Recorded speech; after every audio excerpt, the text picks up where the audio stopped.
ഗൾഫിലേക്ക് പോകുമ്പോൾ ചെല്ലിയ ബദർ മൗലിദ് ഖത്തറിൽ നിന്ന് ഷിർക്കായിട്ട് തിരിച്ചു വരുന്നതാണ്. എന്തുകൊണ്ട് ദോഹ ഇന്റർനാഷണൽ എയർപോർട്ടിൽ നിന്ന് ജിബിരിയിലെ കണ്ട് കൂടിക്കാഴ്ച ഉച്ചകൊടി നടത്തിയിട്ടല്ല, പിന്നെ ആ റൂംമേറ്റ്സുകാർ വഹാബികളായിരിക്കും. ഇവനിക്കാണെങ്കിൽ ചെറുപ്പത്തിൽ ഇതൊന്നും പഠിപ്പിച്ചു കൊടുത്തിട്ടുണ്ടാവില്ല. ചെറിയ പ്രായത്തിൽ പഠിപ്പിച്ചു കൊടുത്തിട്ടില്ലെങ്കിൽ വലിയ പ്രശ്നം. സ്വാലിഹീങ്ങളോടുള്ള ചരിത്രം, അതിന് ഉമ്മമാര് നല്ല ചരിത്രം പഠിക്കണം. സ്വാലിഹീങ്ങളുടെ ചരിത്രം കുട്ടികൾക്ക് പഠിപ്പിച്ചു കൊടുക്കണം. അതെന്തിന്?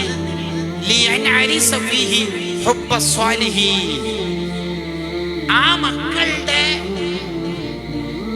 മനസ്സിൽ സ്വാലിഹീങ്ങളോടുള്ള മഹബത്ത് ചെറിയ പ്രായത്തിൽ തന്നെ ഉറക്കാൻ വേണ്ടി, രൂഢമൂലമാവാൻ അവർക്ക് നമ്മൾ പഠിപ്പിച്ചു കൊടുക്കണം. കുട്ടികളുടെ മനസ്സിൽ ഉറച്ചു നിൽക്കും സ്വാലിഹീങ്ങളോടുള്ള മഹബത്ത്. ഇല്ലെങ്കിലോ, ഇതൊന്നും നമ്മൾ ചെറുപ്പത്തിൽ കുട്ടികൾക്ക് പഠിപ്പിച്ചു കൊടുത്തിട്ടില്ലെങ്കിലോ, ഗൾഫിലേക്ക് പോകുമ്പോൾ ചെല്ലിയ ബദർ മൗലിദ് ഖത്തറിൽ നിന്ന് ഷിർക്കായിട്ട് തിരിച്ചു വരുന്നതാണ്.